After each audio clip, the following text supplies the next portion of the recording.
to Brandon Sports here, everybody. Hope you're having an amazing day. I'm here to give you guys my Monday Night Raw review for March 16, 2026.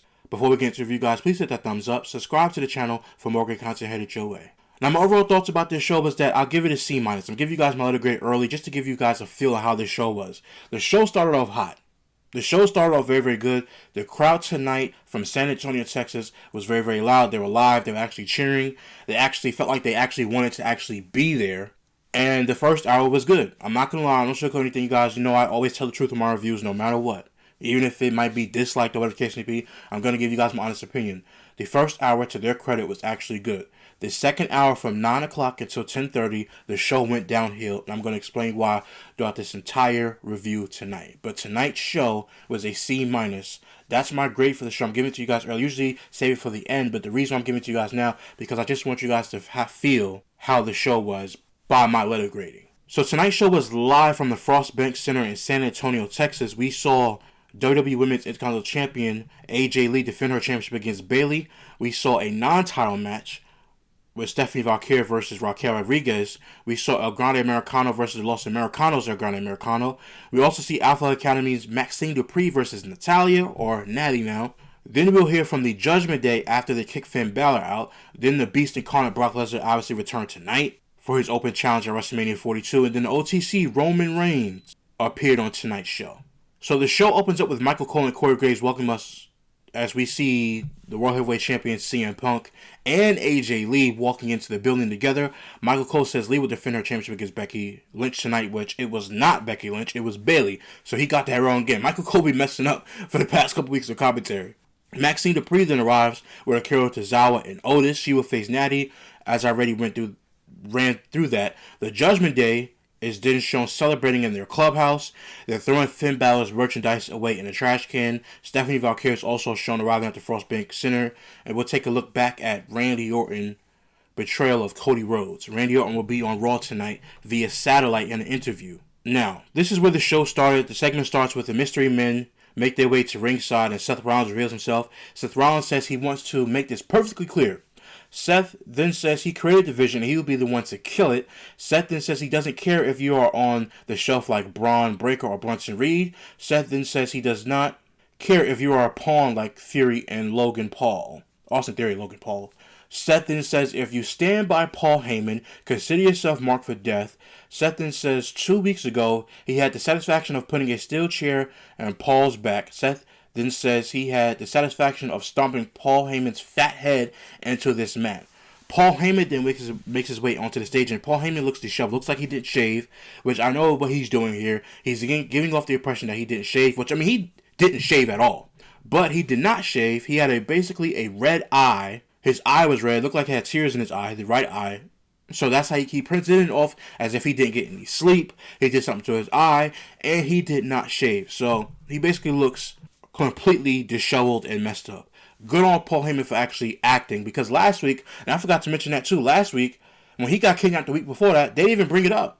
They didn't even bring up the fact that LA Knight kidnapped Paul Heyman in an ambulance. So Paul Heyman makes his way down on the stage, makes his way out. Seth then says Paul thinks he is smarter than him. Seth then says people will say it for him. The fans start chanting, F you, Heyman. Seth then asks Paul if he can move a little faster or he has something to say. Seth then says he hopes it was worth it for him. Seth then says he made a lot of mistakes. Seth then says letting Paul Heyman into his inner circle was the worst one he made. Seth then says he will pay Paul back for his betrayal until you are gone and out of this business. Seth then says he will cut Paul out like the cancer that he is. Paul Heyman then gets on the microphone and says he wasn't going to come out here, but he wouldn't miss this for the world. Paul then asks if he interrupted Seth Rollins' hateful promo. Paul Heyman then says he's doing it because he is effing with Seth, because he is effing with him. Paul Heyman then says, F-A-F-O, F-A-F-O, F-A-F-5. So he does with 5 fingers, and out comes Brock Lesnar. So Brock Lesnar makes his way down to the ring. The masked men didn't show up around Seth Rollins. They're still out there on ringside, mind you. They're out there around the ring. Brock Lesnar prepares to enter the ring, but they look like they're trying to keep him out of the ring, even though nobody's in the ring except for Seth Rollins. Here's why there's 2 problems within this entire thing that we'll get into. But Brock Lesnar prepares to get the ring. Brock then walks around the ring. He clothesline and beats all of them up. He starts beating all of them asses. He does suplexes after suplex after suplex after suplex after suplex after suplex to all of these guys. Belly to belly suplexes. Brock then screams and scares some away. So he yells at them and they basically run over the barricade and they get out of there. There are 3 men in the ring with Seth Rollins. They go after Brock. Brock Lesnar pushes them away. Brock Lesnar hits a kick, a German suplex. Brock then hits another F5 on one of the second to last guy. Then he hits a German suplex on the last one. Brock and Seth are alone in the ring. They come face to face and then the lights go out. That's right, the lights go out. And Oba Femi's music hits. And now the entire crowd is just as loud. The lights go out, The entire crowd is screaming. Oba Femi's music hits. And he makes his way down the ring, just marching down the ring as he usually does. And everybody chant Oba. Now, the good thing about this was, when Oba Femi gets in the ring, he gets into the ring slowly. He's not getting in there. He's doing his, walk. He takes off his necklace. He gets into the ring. As soon as he gets to the ring, he struts to the ring. Brock then looks around while the strutting continues. Seth then stands in the corner to watch. Oba then enters the ring and he moves toward Brock Lesnar. Brock Lesnar smiles at him. They then, after they go face to face, before they get to face to face, Seth kind of gets close to him. Brock then backs Seth away, so he gets in Seth's face. Seth gets out of the ring right away. And Brock turns and Oba Femi lifts him up. This was great. This spot was very, very good. This spot was great. He lifts him up and powerbombs him, kind of like if you guys know Kevin Owens do when he does a pop-up powerbomb. This is what he did to Brock Lesnar. Imagine watching Kevin Owens do a pop-up powerbomb to somebody his size, and then you say, well, Oba Femi, we want you to do it to somebody your size. So basically, he did the pop-up powerbomb. He basically lifted Brock Lesnar up in the air, got him on his shoulders, and slammed him down. And after that, he's laying on the ground, and Brock Lesnar, what does Brock Lesnar do? This is why Brock Lesnar is paid a lot of money. This is why he gets the big bucks. Brock Lesnar tells Oba Femi while he's on the ground, he's looking up at him, and he's coughing and he's selling it. He says, what? Put your foot on my chest.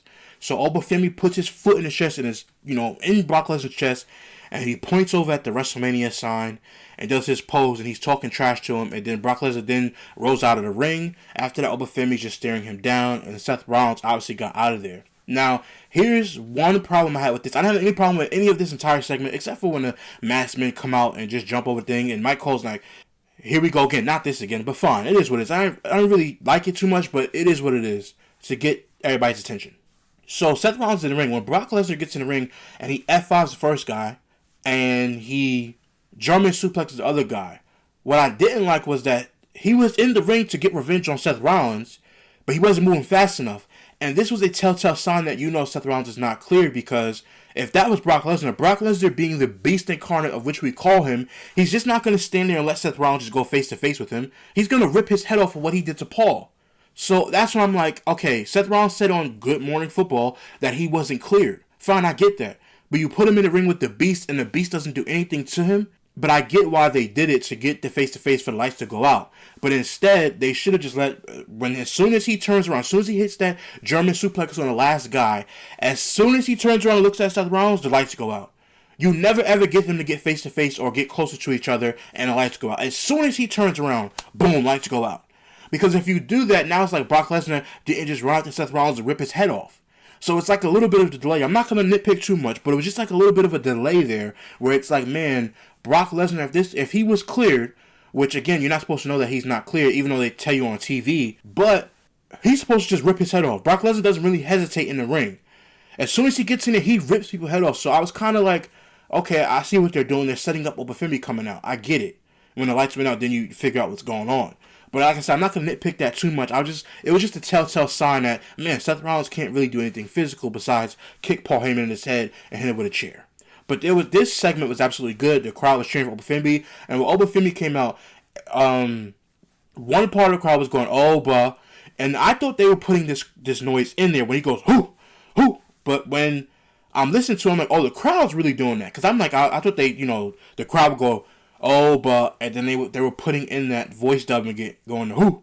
But the actual crowd was actually doing his songs, or whatever the case may be. So that was fantastic. I thought that opening was fantastic. It was great.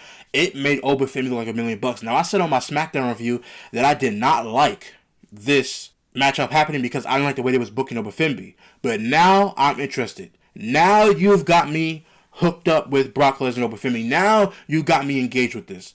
Now, for the next couple of weeks, we can now have Brock Lesnar and Oba Femi doing nothing. Brock Lesnar, it was already announced as soon as that happened that he was going to be on the show, and they announced this match for WrestleMania. So it's going to be Brock Lesnar versus Femi at WrestleMania. Let's see how they book these guys moving forward. Again, this is a great segment. This is a good thing for Brock Lesnar to let Femi get the best of him in that particular moment. The only problem I have is don't mess this up. That's the only problem. That's the only thing I was thinking about. Man, this is a good start. Don't mess this up. That's the only problem I'm going to have if you mess it up. Just let it be. Whatever you have planned for Brock Lesnar next week, it better be good. And the same thing with Femi. So then we take a look back at the end of last week's Raw with Jimmy and Jey Uso and CM Punk being in the ring after CM Punk got punched by Jimmy. Cole then hypes up Roman's appearance in just a little bit. Cole and Graves then speak both about how they couldn't believe what Oba did to Brock Lesnar. They then switched to footage of El Grande Americano winning the AAA Del Reyes after Bravo Rayo attacked the original Grande Americano. Cole then hypes up Americano versus Americano next up, whatever the case may be. After this match, the one thing that did was, in this match, original Grande Americano threw Rayo over the ringside barrier. The referee was basically paying attention to them. I guess Bravo came in and put the middle piece in the other Grande Americano's mask. So basically, Chad Gable, the original Grande Americano, got on the top rope and jumped off, did a headbutt, and knocked himself out. And then basically the second Grande Americano got the victory in this match. So the winner of this match was the Los Americanos El Grande Americano. Now for me, the reason I went through that quickly is because I didn't care nothing about it. I still think at WrestleMania, they're going to somehow put this match on the card as a mask versus mask match. I don't care anything about it. I told you guys. The New Catch Republic, that's who are behind these masks. If you guys, I forget their names every single week, and I'm not looking it up. I don't care anything about the Grande Americanos. Chad Gable is too talented to be under a mask, and the same thing with Ludwig Kaiser. They are too talented to be under a mask. It was a good match for what it was, but I didn't care about it because I don't care about these two. I don't care about it. I don't care about the Grande Americanos. I don't care about Chad Gable being under mask, Ludwig Kaiser, or the New Catch Republic. You're basically taking a tag team that was supposed to be trying to get them over. One guy gets hurt, and then you put them in mask, and now you're basically having them in AAA. Like, listen, people like to have fun, whatever the case be. If this was your speed, then this is your speed. Other than that, I don't care nothing about these guys. If I'm the company, when you do a mask versus mask match, take the mask off both of these guys and get rid of this character. I will never ever get into this character. I don't give a damn what they do. They could put I'm not even going to say put the world title on this character, but I don't care anything about it. Ludwig Kaiser is too talented to be under a mask cosplaying as a luchador. And the same thing with Chad Gable. They're not luchadors. This is not good to me. This will never ever be good. Bravo and Rayo Americano will never ever be good. This is absolutely terrible. And I wish they would take it off of television. This is not good. This is what we have Penta. This is what we have the Lucha Brothers in WWE for. To actually be Lucha Brothers. To be luchadors in this business. And you got two guys cosplaying as two Mexicans. What are we doing? And I'm not that one to bring that up because it's like it just doesn't sit right with me to just continuously harbor on that point. But like nobody cares about their Grande Americanos. It's not a good gimmick. It stinks. And to me, it's an insult. And I like edgy content. I like edgy stuff. I want WWE to go back to Attitude Era. I don't care about none of that stuff. I want raunchy. I don't care what it is. I like dark humor. I'm not a person who's basically, oh my god, they're doing this. But you don't need to have these Americanos cosplaying, Ludwig Kaiser and Chad Gable cosplaying as Mexicans. You just don't need that. And I'm not offended, by the way. I don't care. But it's just, we don't need that. You still got Rey Mysterio. You have Dragon Lee. You have the Lucha Brothers there. You have more than enough talent in this company for this to be on here. And the fact that these guys are getting more TV time than Rey Fenix, who's actually a luchador, is quite insulting to Rey Fenix and bringing him into the company. But anyway, I spent too much time on that particular point. I don't really care about them anyway. After that, a vehicle then arrives at the building and we see Roman Reigns emerges. Jimmy and Jey Uso then meet him in the garage and they are in a good mood. Roman tells them he did the right thing. They did the right thing, excuse me. Roman then says, when you run your mouth, there are consequences. Roman then tells them you should be offended about what Punk said about his father. Roman then says, you have before and after Mania to basically put your hands on him. So basically he looks into the microphone and says, you guys should be mad about how CM Punk talked about my father and your uncle. He's talking to all the cousins in the NOI family. He's talking to all the cousins in the Samoan family. So after he's talking to all the cousins, he literally takes the camera. This is the part I really liked. He took the camera because we all know the camera is literally watching these guys backstage. He took the camera and he looks into the camera and is saying this. Before WrestleMania and after WrestleMania, you guys can do what you please. But on the night of WrestleMania, CM Punk is all mine. That was at least a decent part of this backstage segment for me. But here's why it's going to get worse later on in the night. We'll get to that. Actually, I'm going to save that. I'm not going to jump into it right now. I'm going to save it so when we get to that segment when they were backstage again. But again, Roman Reigns is setting a precedent that everybody in the family should be offended about what CM Punk said. Now, here's a little bit of a spoiler I'm going to say about my point later on. Everybody should be mad that CM Punk dissed you and said that she's going to put you next to your dead father. The only person that does not look mad is you, being Roman Reigns. And I'm going to explain why later. Just a little teaser before we get to the that segment. So this must have been a part of commercial break. We get Danhausen makes his way to the stage. He says he has a treat for everyone, but he left in the back. Danhausen says this week he has a t-shirt gun. Danhausen says he has an automatic t-shirt gun. So I guess he was throwing t-shirts out during the commercial break. Fine. We then take a look back at what happened at the Judgment Day last week when they turned on Finn Bálor. After that, Liv Morgan then cuts a promo and tells Finn she's going to let him in on a little secret. Liv then says this is her plan since joining the Judgment Day. Liv then says you were on borrowed time. Liv then says she put up with him because of his relationship with Dominic Mysterio. Liv then says she knows when Finn is lying and scheming. Liv then says it has been a pleasure watching you fall from grace. Liv then says you couldn't hang with them again. Liv then says you got soft. Liv then says you got sick calling him, she got sick of basically calling him family. Liv then says she took a page out of Finn Bálor's playbook because it is the Judgment Day way. After that, she then says JD McDonough was in Finn Bálor's shadow and now he's going to soar without him being around. I have comments about that in a second. Liv then says Dominic Mysterio will get his IC title match. Liv then says there is no king on the throne. Liv then says Raquel is her future champion and she will take care of Stephanie Vaquer tonight. Liv then says she will be the champion at WrestleMania. Liv then says the family she hides behind is stronger without Finn Bálor. Now, before we get into the next thing that we went to, the problem that I had in this promo was, first off, Finn Bálor, JD McDonough, this doesn't make any sense. JD McDonough was never in Finn Bálor's shadow. And how is he going to soar? This is the problem I have. When you tell somebody, okay, we're going to put this in your promo, and we want you to go out there and say it, or we want you to do a vignette and say something, I'm going to listen to everything that you say. And when I listen to everything that you say, I'm going to hold you to what you say in your promos. And in this promo in particular, here was the actual problem. She said that JD McDonough will soar now without you around talking about Finn Bálor. So that means that JD McDonough, he was World Tag Team Champions with Finn Bálor. That means that he has to win gold without Finn Bálor. That means he has to be in a better predicament without Finn Bálor than he is.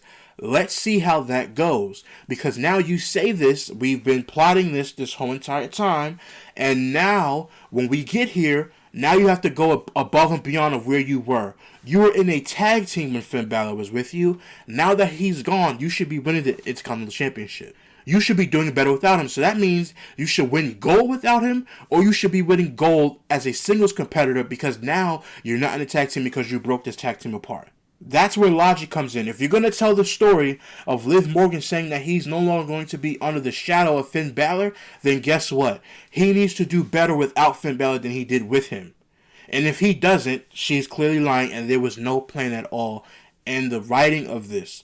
We're going to keep a close eye on that in the coming weeks of how JD McDonough is going to be. Dominic Mysterio was not on this show. I didn't see him. I saw Liv Morgan, Raquel Rodriguez, and JD McDonough throwing out Finn Bálor stuff. I guess he's not cleared because of what happened in AAA. And this is why you don't need Dominic Mysterio in AAA during WrestleMania season when you don't want the guy to get hurt. And he basically got hurt. So now he's not cleared. And now it's messed up the storyline. Whatever. We'll wait for that. As far as Finn Bálor, it was a good thing he's still selling the attack. He's not there. That's perfectly fine. The only problem I have with this is that, again, Dominic Mysterio should still be IC champion. There's no disrespect to Penta. He could have won it after WrestleMania. But Finn Bálor needed something to get at Dominic Mysterio about. It's not about kicking him out the group. Yes, he was in the group originally. Then they brought in Dom and all stuff like that. Fine. But if you kick me out of the group that I joined, that basically kicked Edge out of, and we kicked Rhea Ripley out, and then we kicked Damian Priest out. Now I'm in this group. I'm basically the leader so far. Then you kick me out. I need revenge on you. Not for just kicking me out, but let me take something from you that you hold that is valuable in your possession, which would have been the Intercontinental Championship. And we're going to get into more of that later on. So after that, we then look back at what happened with Dominic Mysterio at AAA over the weekend. I didn't really care nothing about this. So we then head to the back where Jey Uso wants to know why Roman isn't dropping Punk. Jimmy then says there is a time and a place and he punched Punk last week. He then talks about you being a part-timer. Roman then asks, how long was your guys' father on the road for? You guys know how long he was on the road for. Basically, you guys know the drill. Basically, his father, he didn't really see his father because they were always on the road. I get that. That's fine. But then he says to them, I want different for my children. And he doesn't care because Jimmy Uso kept bringing up him being a part-timer that CM Punk was saying that. He says he doesn't care that the flex, that being there for his family, that's his legacy and that's his flex. That's what he's going to basically boast about. I'm paraphrasing a little bit, but you guys catch my drift here. He then says everyone can call him a part-timer, but his family is his legacy. Jimmy then agrees, and Jay says CM Punk doesn't know the truth. He then says Punk owes him an apology. Roman then says at the end of the day, he doesn't need an apology, but you do. He then says he will get it for his family. He says, what is CM Punk going to do? Beat me up? And they all start laughing, and then he basically walks out. A couple of problems with this entire promo. First off, no, Jimmy and Jay are not owed an apology. You are, because CM Punk disrespected your dead father by saying he's going to bury you next to him. Then, if you guys rewind, go back to 2 weeks ago. This is where the problem really lies within this promo. Roman says, I don't need an apology. Then why were you so angry? Because it caught you off guard? So it caught you off guard and you were angry and you were so angry and then you didn't show for a week. Jimmy and Jey Uso did your bidding, and then after that you come back and now I don't need an apology. Now you're not angry about it no more when he disrespected your father. After you looked in the camera earlier and said everybody can do whatever they want, but at WrestleMania CM Punk is mine. This makes no sense. You were upset that he disrespected your father 2 weeks ago. Now you come back 2 weeks later and now, I don't need an apology. You guys do. But I'm going to get it for the family. No, you need to get it for yourself. This is the kind of not gaslighting, because I hate using that word, but gaslighting that he's doing. No, you guys need an apology. I don't. As if you're above an apology of somebody disrespecting your father. That's their uncle, but it's your father. It's your father that he's talking about here, and you were mad 2 weeks ago. It caught you off guard. You storm out of the ring. You're mad. You're talking to yourself, and you're so angry. And then you come out all nonchalant. Everybody acknowledge me, which we'll get to that at the end. But acknowledge me and San Antonio, blah, blah. And you're not even talking about it. We didn't even hit the nail on the head here. This was not good at all from Roman and CM Punk. We'll get to that later on, but this was not a good backstage promo between Roman Reigns. What I did like, however, was that they had the bloodline backstage again, and they had Roman at the beginning, basically the beginning of the show, and the middle of this show, and then damn near towards the end of the show. So he appeared 3 times tonight. CM Punk only made 1 cameo backstage with his wife when he was walking with his wife, and then after that, he came out the main event. Your world champion should not just be shown twice, one in the walking in a vignette, and another one at the end of the show. He's your world champion. He needs to be on the show. Bottom line, period. And now I'm glad they did that with Roman Reigns. They put Roman Reigns on the show throughout the entirety of the show. That's what you do with a top star. You put them on throughout the entirety of the show because it's their show. The same thing with Cody Rhodes on SmackDown. Cody Rhodes should not just be seen once on SmackDown, multiple times because it's his show. It's the same thing Stone Cold Steve Austin on Monday Night Raw is being seen multiple times. It's my show. The Undertaker, if he's in a storyline that's important, guess what? You're going to see me throughout this entirety of this night, depending on what the story presents itself. So this entire backstage promo, again, was not good at all. You basically said, I don't need an apology, even though you were mad about it. Then you said you're going to go get the apology from the family. Spoiler alert, you didn't. I didn't like any of that backstage segment that we got. The only thing I liked was the aesthetic of them sitting down, talking again. But other than that, there's a lot of contradictory. And one thing that he did say on here, which I kind of really looked at it, was you didn't care about being a part-timer. But you complained about others being a part-timer when you were on your rise. Now that you've got here, now if you go back to those promos back in the day, you look like a hypocrite. Oh, I don't care if you guys call me a part-timer, but you made a TikTok or a video backstage saying, I'm not a part-timer. This ain't no vacation. I'm going to go start touring with my kids. Welcome to America, man. Well, welcome to any part of the world where everybody got to take care of their kids and you have to do tutoring. Come on, man. That's not an excuse. You're a part-timer and you've been gone. You've earned it. But you can't get up here and say that, CM Punk shouldn't be world champion because it makes the company look bad. Dude, you're never there. You make the company look bad by you never showing up every single week. And that's just not, within the story. That's just real life. You make the same thing with Brock Lesnar. You make the company look bad by not showing up every single week. And the same thing, Brock Lesnar's a special attraction. And he had the Universal title for over 300-something days and he didn't show up on the show. And it messed up the show. What happens if CM Punk loses at WrestleMania and Roman Reigns wins the world title? Are you actually going to show up? Or not? That's the dilemma within this storyline of you being a part-timer and now you being a hypocrite going back on what you said earlier back then. So after that, AJ Lee then makes her way down to the ring for the match of the night, and Bayley follows suit. Bayley, we're going to get to the end of this match. Bayley then counters the Black Widow into a side slam. Bayley then goes up for the top and sets up for an elbow drop, and she misses AJ Lee, rolls out of the way. AJ then returns to the Black Widow, and Bayley taps out. The winner of this match is still Women's IC Champion, was AJ Lee. After the match, AJ Lee offers her hand, and Bayley hugs her. AJ then raises Bayley's hand, and Bayley leaves the ring. The reason why I skipped past this match is because this match was very, very sloppy. They did a lot of pin combinations at the beginning. It was not good at all. AJ Lee, I know she's still getting her feet under her in the ring, but this is not looking good because when she gets to WrestleMania and she looks like this, she's gonna get booed, and I'm gonna feel sorry for her because I like AJ Lee. I like what she did with the Divas Evolution, or Revolution rather. I like what she did when she was there a decade ago and what she did for the women at that time. She was the best of the best. Her promo, being in the ring, she was the best one when she's holding that Divas Championship.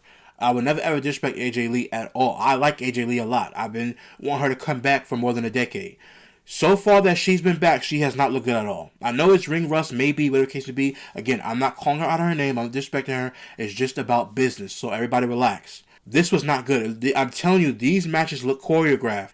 And they botched one spot where Bayley looked like she's trying to pick her up, but she basically tells her to come in so she pick her up. This was not good at all. This entire match was not good at all. The crowd was into it somewhat, but it was not good. Just wasn't good.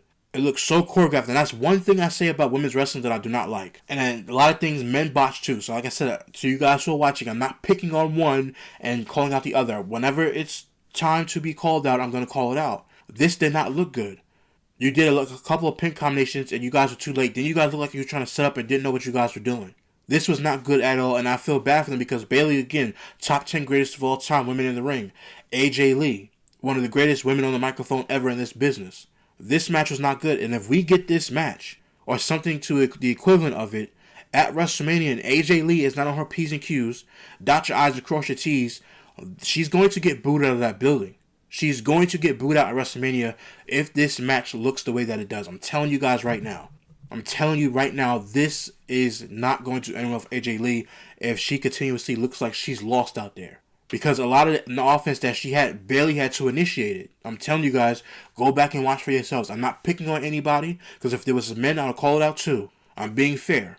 This was not good at all. And there's no disrespect to both of these women because I adore both of these women. I love the fact that AJ Lee's back. And Bayley, you guys know, I feel like she never gets her credit and she never gets her just due. And she has an awful theme song, by the way. But this was not good again. We then see, after that, we see Adam Pearce is backstage with JD McDonough. Pearce says that Dominic is not medically cleared, and JD McDonough is asking him, why are you taking away his IC title opportunity? He says, because he's not medically cleared. End of discussion. Then Penta walks by, starts slow walking. Then he says, Seto Miedo. He does a gesture, and he thanks Pearce, and he continuously just keeps walking. It is what it is. We then see AJ Lee celebrate her win with fans at ringside. We are back to the entrance ramp. Becky Lynch then attacks AJ Lee. She sends AJ Lee into the LED board. Becky then sends AJ to the floor and kicks her in her back. Becky then sends AJ into a railing. She then kicks AJ. Becky is finally escorted away from AJ. She takes the title belt and she runs back and hits her in the head with it and lays out AJ Lee. Now, here's my problem with this entire thing. I'm wondering to myself, what's going to happen at WrestleMania? Who is AJ Lee going to face? And this is what I've been fearing, and this is why I said, you do not take the IC title off of Becky Lynch.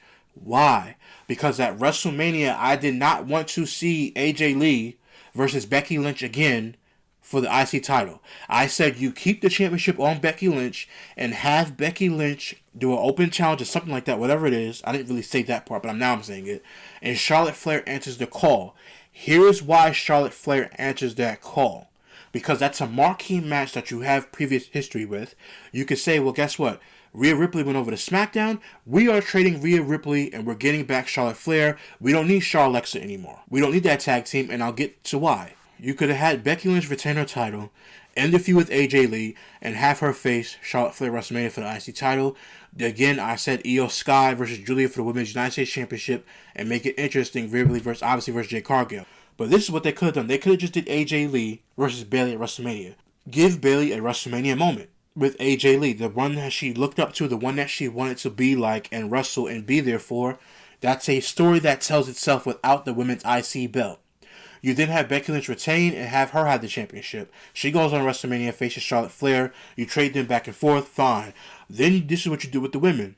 You would have, in this juncture, you would put the Bella Twins, the Irresistible Forces, the Kabuki Warriors, and then Roxanne Perez and Raquel Rodriguez in a fatal four-way for the women's tag title. I think I said it last week. It was another names.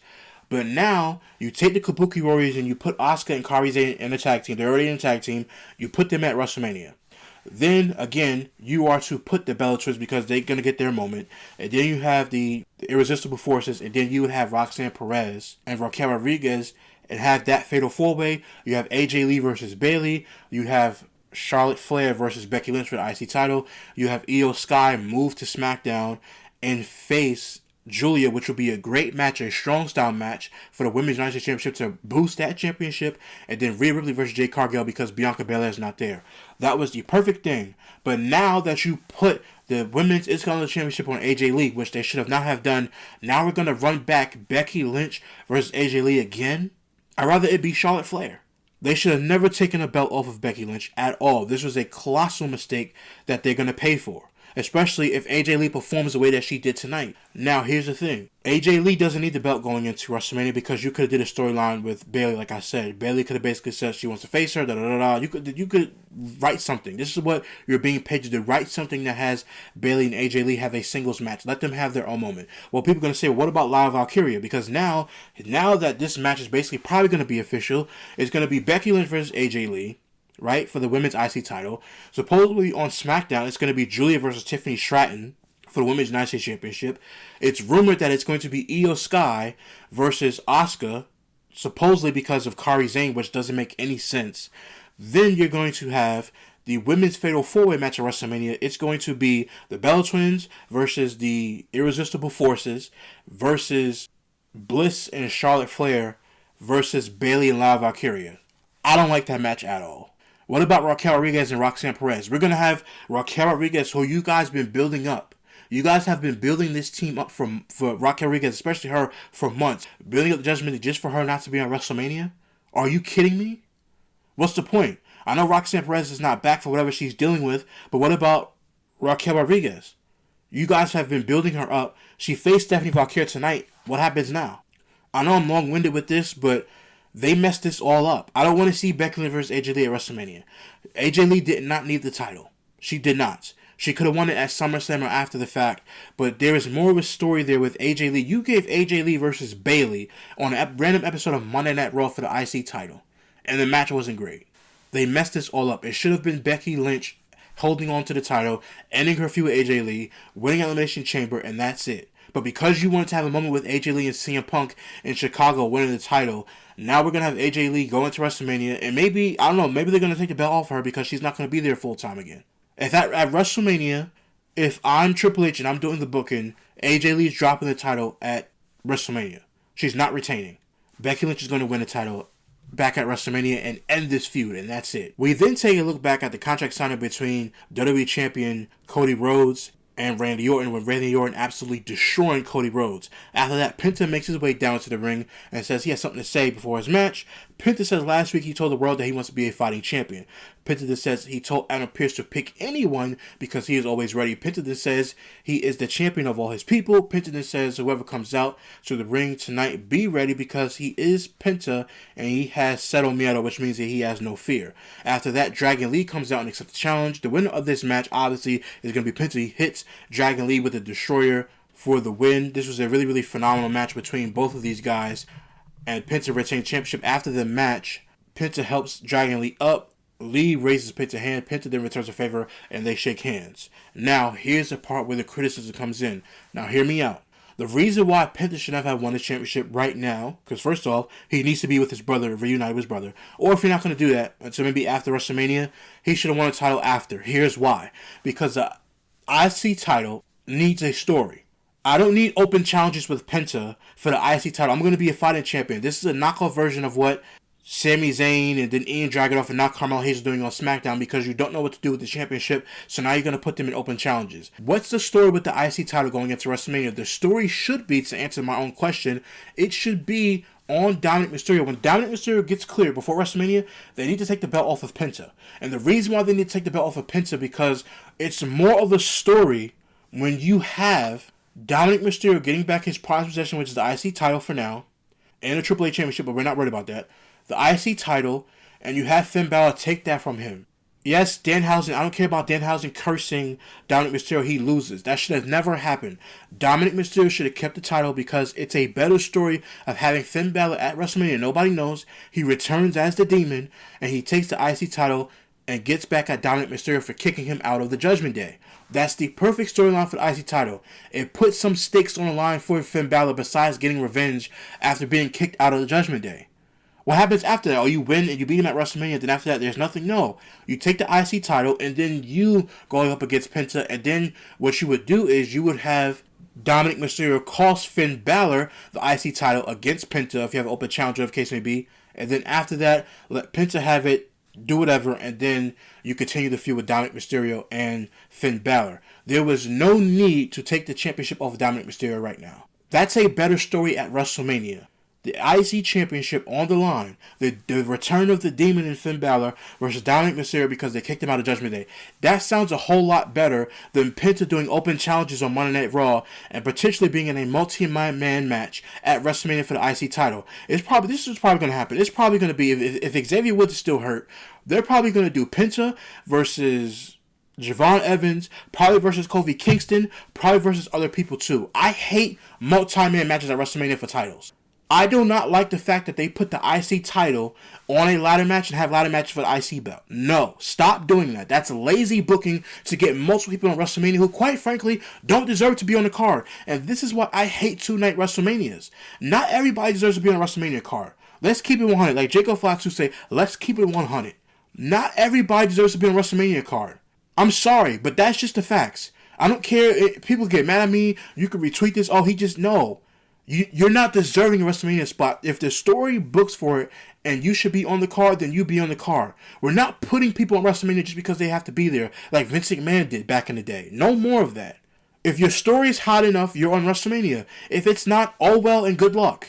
We'll see you next year. This is a problem. I don't want to see Penta versus a whole bunch of people at WrestleMania in a multi-man match for the IC title. It defeats the purpose of actually having a story.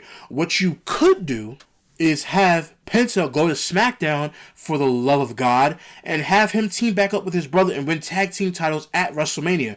Take the belts off of the MFTs and give it to the Motor City Machine Guns again, and then you can have the Motor City Machine Guns versus the Lucha Brothers at WrestleMania. Two of the greatest tag teams ever in the history of this business, top 10 or top 20, however you see fit. Push the Motor City Machine Guns, because I was going to say the Street Profits, but that stylistically doesn't match up. Even with Montez Ford, it doesn't match up well.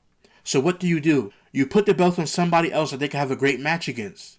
And then you have the Lucha Brothers reunite. I keep asking for the Lucha Brothers to reunite because SmackDown's tag team division is garbage. But instead, you have Penta with the IC title doing open challenges now. It's only 1 week. Well, let's see what they do next week and the week after before we get to WrestleMania. I don't want to see a bunch of men in the ring fighting for the IC title in a ladder match when you could put the IC... Not to say that's going to happen either, but I don't want to see this knowing that Dominic Mysterio and Finn Bálor have a great story between each other, that it could be centered around him taking the IC title off of Dominic Mysterio's waist. That's a better story than Penta just randomly winning this championship. It's a better story. I ran it long enough about that. We then see Paul Heyman in his locker room, and him and Austin Theory are talking. Logan Paul, they all show up, they're talking. Theory says Brock Lesnar will deal with Femi, and they will take care of Seth Rollins. Paul then says that is the worst thing that they can do because he is trying to divide and conquer. He then says Seth hit him with a chair, and there was no punishment because they have no leverage. He then says they need titles. He then says they need to go after the Usos tag team titles, and they can get some more leverage because after they get the tag team titles, they can now go up and get singles championships. He then says he doesn't care what it takes as their focus has to be on the Usos. Austin Theory says he's going out. He just act tough. Again, I told you guys for months, all these past couple weeks, he ain't getting over. There's no way this company, nobody cares. The fans don't care about Austin Theory. He's never going to get over with this current booking of him. Trying to be a hard ass when we all can see through it. They're not booking him well. He's never going to get over with this current iteration of himself. So he says he's going now. Logan Paul then tells Paul Heyman to consider it done with a serious face. I don't take Logan Paul seriously. When he gets serious like that, I don't take him seriously at all. He then says the Usos are ex-champions. Logan then says they're going to get LA Knight too, which I can see them setting up the Vision versus the Usos at WrestleMania. I can see them setting that up. Maxxine Dupri then makes her way down to the ring for the next match of the night, and Nattie follows. Nattie won this match. She made Dupri tap out. I didn't really care about this match. By the way, Maxxine Dupri's facial expressions, it's not working, sweetheart. When you take off your singlet to try to power up yourself, it doesn't work. I see right through it. I told you guys, this white meat cookie cutter babyface thing is just not a good. It just does not look good for me. It doesn't. It does not look good. Listen, she's improving. Again, I said she has to go back down to NXT. It's not working for me. She won the IC title out of sure. Just here you go. Here's the title. Damn it. And that's it. She never took the belt off of Becky Lynch at that time when she won it. She's never won a title. It was a short run that was not needed. See, this is what I really don't like in the company. I don't like when you take championships off of people that don't need it and you make somebody's run short just to give it back to them, to give them another short run. I don't like the fact that they took the championship off of Cody Rhodes to put it on Drew McIntyre, knowing the fact that Drew McIntyre was going to go record a movie, and now the fact that Cody Rhodes is a 3-time WWE champion, where he could have remained a 2-time champion and had a longer reign, because the reign means something when it's longer, instead of being short like that. I hate when they hot potato a belt. I don't like that. It discredits the belt. Stop hot potatoing a championship. I hate when they do that. What's the point of having a belt then? You're not going to have it for long. 60 days was enough for Drew McIntyre. No, it wasn't. Now he goes from being WWE champion, could possibly going into being WWE champion. I'm moving it to another segment for a second, or a topic. You have him possibly being WWE champion, going to WrestleMania, the face of Jacob Fatu, then leaving the next day. They should have never took the belt off of Cody Rhodes. Drew McIntyre did not need it, knowing the fact that he was going to record a movie. They should have never have done that. And the same thing with Becky Lynch and AJ Lee costing her the title. They should have never have taken the belt off of Becky Lynch to begin with. They should have kept the title on her, and then she goes to the champion and lose it, even though I said she shouldn't lose it. But if it came down to that, no. That was poor booking and poor taste. They should have never taken the belt off of her and put it on Maxxine Dupri. Maxxine Dupri did not deserve it at that time because they took it right back off of her again. That was a failure on the booking and part of creative. That was dumb. So Nattie wins this match again. Who cares? They're ruining Nattie's character by having her make these dumb facial expressions when she needs to be natural. Stop making a facial expression just to make them, and make them because you actually feel that way. They're taking a gimmick that was in Bloodsport and turning it flat. And this has been the story of Nattie's career in WWE. And I don't blame her. I blame Vince McMahon, and now I'm blaming Triple H. She should have left this company and went and won the Owen Hart Invitational, or whatever it's called. No disrespect, I just forgot the name off the top of my head. She should have went to AEW and did something for Owen Hart and to represent her family. And the fact that WWE gave her a new contract allegedly because they didn't want her to do that is ridiculous. And now they're taking a good character that she has in Bloodsport and bringing it back to WWE, and now they're messing it up by putting their WWE twist on it. It looks absolutely terrible, and I feel bad for Nattie because, again, she's one of the greatest women to ever do it in this ring. She trains other women. She's highly respected, and for her to be basically put up like this or being displayed like this after years of not being given a credible run by this company, even though she's won a title once or twice maybe, she's never been given a credible run. I felt like that was on purpose by Vince, not Triple H, but it was on purpose by Vince McMahon because of her whole family and the whole situation between the McMahon and the Hart family. I felt like, honestly, this is my conspiracy theory, that he never pushed Natalya because he was getting back at that family, which is dumb. I know it might be dumb, I get it, but Nattie deserves better than what she's been given since she's been with the company since 2008. She's been with the company since 2007 2008. That's how long she's been here. And now she has a gimmick that suits her well, and the company's putting all their stuff on it, and they're messing it up by having her feud with Maxxine Dupri. What are we doing? So Nattie won. Whatever. We then see Michael Cole interviewing Randy Orton. Randy Orton's on the phone. He says that everyone was watching SmackDown, and it is time. But he has to talk to Michael Cole. He's on the phone throughout this entire thing. He then tells the person on the phone that he appreciates it and he will see them soon. Randy then stops Cole. Randy says that he will do an interview, but he changed his mind. Randy then says he will leave Cole with this. Randy then says everyone has asked him. Randy then says he had a conversation with someone who had a brain and it was something profound. Randy then says it was about his life and he understood who he is and what he is. Randy then says he was told why he did what he did. Randy then says he is a killer. That's why he did what he did, because he's a killer. Randy then tells Cole that wrestling has more than one royal family. And they announced that Randy Orton will be on SmackDown on Friday night. And the way his camera looked, it looked kind of basically messed up, as if he was being recorded via satellite, and it was messed up, and he was in a dark room somewhere. Looks like a cage behind, not a cage, but like a big ass door behind him. I don't know where he was. Again, I don't know why they put this on Raw. It should have been saved for SmackDown. There was no need for Randy Orton to appear on Raw tonight. That was just a filler and a waste of a segment. Why did Randy Orton have to appear? I didn't want to hear nothing about Randy Orton until SmackDown. That's the show that he is on. Why is Randy Orton on Monday Night Raw? Are you doing a trade? Why put him here? Why is he doing an interview? Oh, because Michael Cole's known him for so long. So what? He's a killer now. I don't want to hear a peep out of him until SmackDown. That's what you have SmackDown. That's what you have people waiting for. SmackDown to hear what he's going to say. This made no sense to put him here. It did not make any sense. This is why I said the second hour has been absolutely awful, because this made no sense for him to be on the show. Keep your mouth shut until SmackDown. And then after he does this promo or this interview, or he makes a statement, then he's announced for SmackDown. There was no need to do this. Don't tweet. Don't say nothing. You're a killer now. I don't want to hear you talk until SmackDown and you get in the middle of that ring. And Cody Rhodes probably is not going to be on SmackDown selling the attack. So that's why you keep him off of Raw and you make sure SmackDown gets everything out of Randy Orton. Why would you put him on Raw? It makes no sense for him to be on Raw. We then see Dragon Lee in the back with Javon Evans comes over and he talks about his match. Kofi then asks if he could talk to Javon. Kofi then says, you want to be the next face of the WWE. Kofi then tells Evans it is about who you associate with. He then says there are people who can lift you up and there are people who can drag you down, talking about Dragon Lee. Evans then refuses to offer because he's making fun of Dragon Lee. We don't do that. He then walks away. Waller then says he doesn't know what people see in Javon Evans. Kofi then says others, not him, are saying that about Grayson Waller. Danhausen offers for the open spot in the New Day. They then tell Danhausen that they don't want him in the New Day. Danhausen then puts a curse on Waller when Kofi pulls him in the way. So basically said, you are cursed. He points at him and he pulls Grayson Waller in the way. I didn't care nothing about this. Again, I told you, I'm not criticizing Danhausen because he's a comedy act. I don't really care about the entire thing when it comes to Danhausen and his curses. Again, I'm not going to criticize it because I just don't care enough to criticize it. I criticize his debut because obviously it should never happen like that. But again, he's doing fine. I really don't care, to tell you the truth. After that, we get Stephanie Vaquer makes her way down to the ring for the main event of the night, and Raquel Rodriguez and Liv Morgan follow. We get to the end of this match. Liv then gets on an apron and Vaquer swings at her. Liv then hits an elbow. Io Sky then makes her way down to the ring. She walks and basically after Liv Morgan. Basically, she's trying to run. I think she's in high heels. I'm not sure. Raquel then hits a pounce to send Io over the announce desk.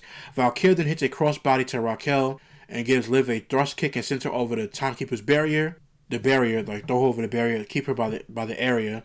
Vaquer then goes up on top rope, and Raquel catches her after she tries to attempt a crossbody. Raquel then hits a twisting power slam, and she goes for a Tejada bomb, but Vaquer counters with the roll-up for the win. The winner of this match was Stephanie Vaquer. I didn't care nothing about this. Why is Io Sky out there when we're trying to basically, the rumors are that it's going to be Io Sky versus Asuka at WrestleMania. What the hell are we doing? I don't understand what we're doing at all. What the hell are we doing with Io Sky at WrestleMania? We're having her come out there because she wants to get revenge on Raquel Rodriguez because she cost her. Okay, fine. And the first thing you do is have her send her over instead of actually beating up Liv Morgan, sending Liv Morgan to the back and having Stephanie Vaquer focus on Raquel Rodriguez. You have Raquel Rodriguez basically destroy and basically body her. I don't know why they did that. To me, that was stupid. After that, we then see Lyra Valkyria, and she says Bayley was amazing. And Bayley says, what was amazing about the match? Lyra then says she wants to go to WrestleMania, and Bayley will get there, and they will do it together. I'm tired of this Lyra Valkyria and Bayley being together. What happened to the storyline of Lyra Valkyria and Bayley basically going through these split personalities? What happened to that storyline? They completely dropped it. This is what I'm talking about when it comes to lazy booking. This company is very, very lazy with storylines. Some storylines, they extended too long, and some storylines, they completely abandoned it. What happened to Jey Uso being overly angry with Jimmy? They abandoned that too. You see the pattern here? They start a storyline, then they abandon it. They start one, they abandon it. Somebody gets hurt, they have to abandon it, and then it's no recollection of it. Paul Heyman got kidnapped by LA Knight, and they still didn't say anything about it the next week. What are we doing? I don't care about Lyra Valkyria and Bayley being a tag team. They're not a tag team. I tell you, Bayley, I don't know what Bayley's going to do, man. I don't want to see Lyra Valkyria and Bayley challenging for the women's tag team titles at WrestleMania versus Bliss and Charlotte Flair and the Irresistible Forces and the Bella Twins. I don't need to see that. Instead of Bayley and Lyra Valkyria, it should be Raquel Rodriguez and Roxanne Perez. Because you've been doing such a good job with Raquel Rodriguez, why would you then not have her on WrestleMania? That makes absolutely no sense. Do not put Bayley and Lyra Valkyria in this tag team match. If that's the case, if I don't want to see AJ Lee versus Becky Lynch at WrestleMania, make it a fatal 4-way. I don't know, do something. Do something. I hate multi-women matches or multi-man matches, but do something. After that, Asuka and Kairi Sane didn't show up. Asuka asked how could they ruin her shot against the IC title. She then says she would have beaten up AJ if it wasn't for them. She then says you cost her a title. Asuka then stops Kairi from talking. Kairi then tells them to stay away from them. Asuka seems Kairi, which this is getting old by now. Bayley then says Asuka and Kairi are going for the tag team titles. She then says maybe they should go after the tag team titles too. No, no, and no. Please to God, no. I do not want to see that. Raquel Rodriguez and Roxanne Perez deserve that spot. The Judgment Day should be that last match. I don't give a damn if it's an uneven odd or numbers of baby faces in the match. What about the Kabuki Warriors? What is Kairi Sane and Asuka do at WrestleMania? You're really going to keep Kairi Sane up for WrestleMania in a tag team where her and Asuka actually thrive as a tag team? This part of the women's division makes absolutely no sense, and it looks like they don't know what they're doing. Again, this is why I'm here. They look like they don't know what they're doing.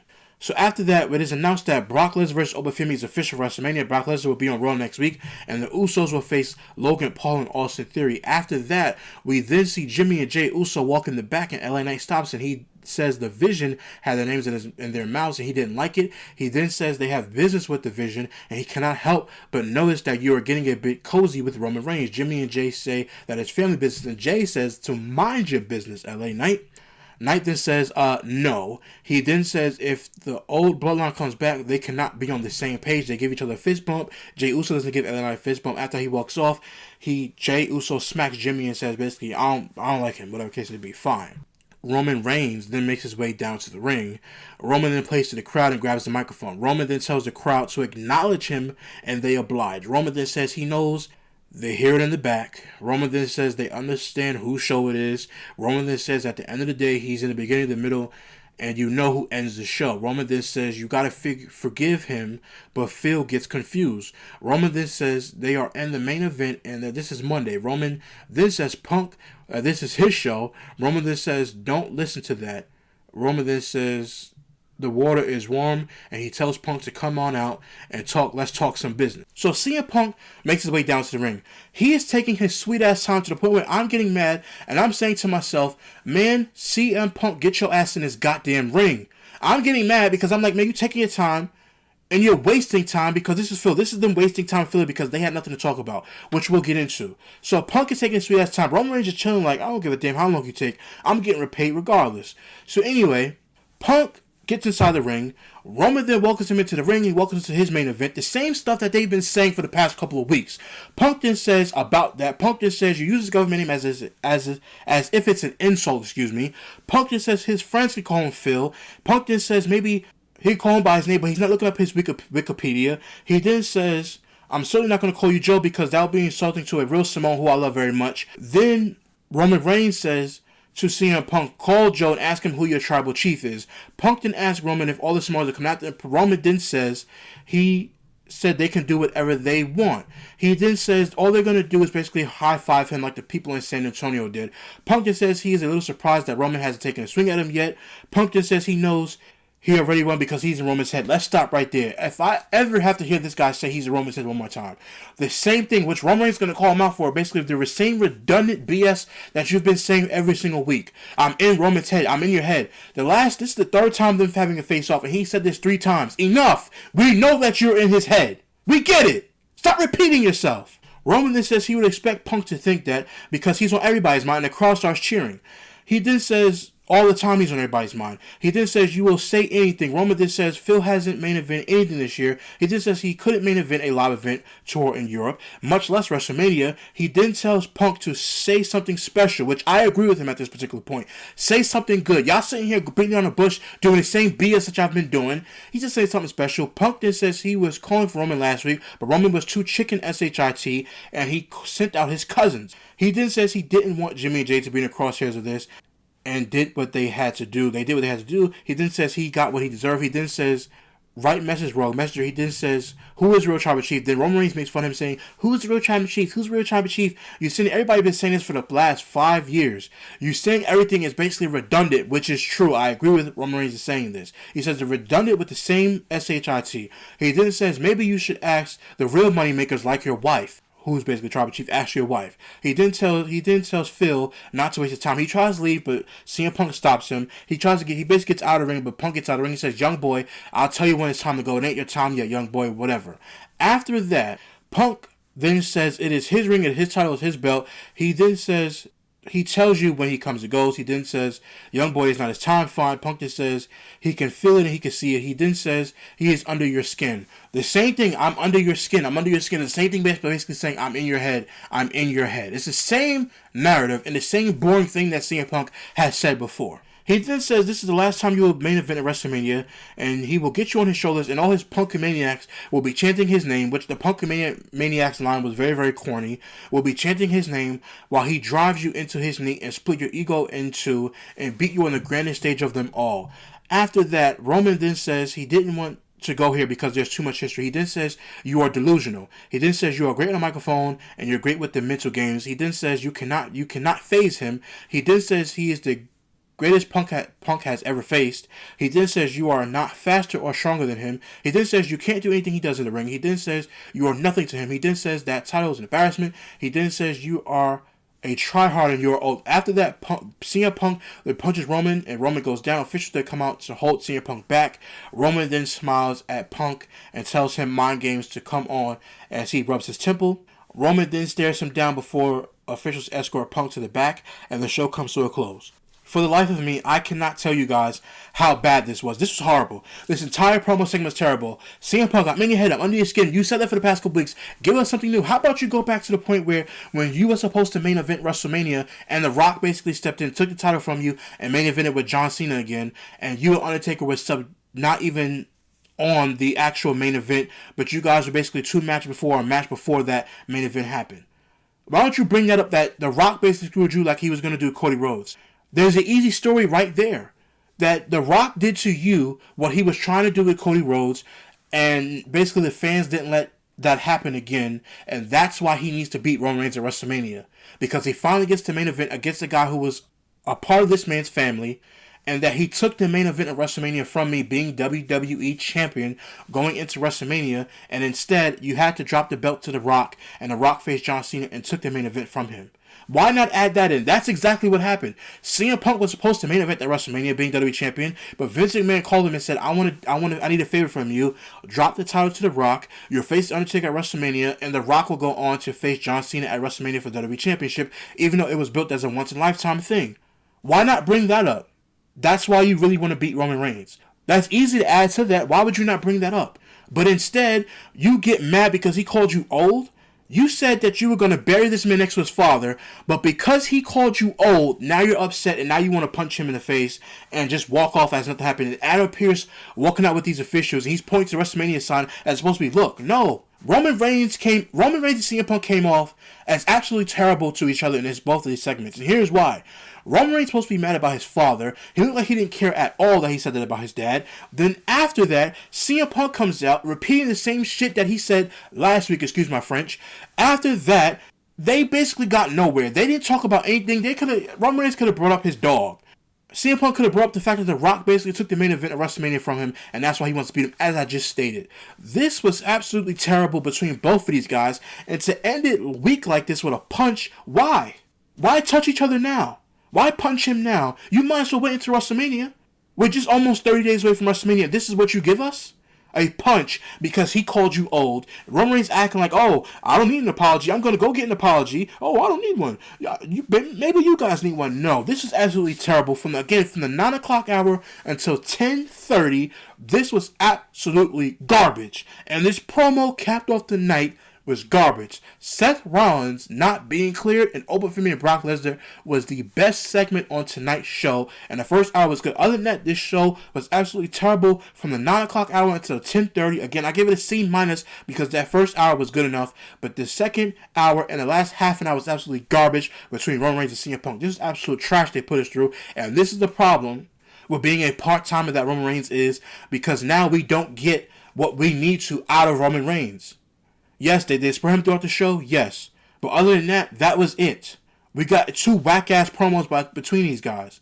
Now the Randy Orton and Cody Rhodes match looks better than this one after this was supposed to be the main event of night 2.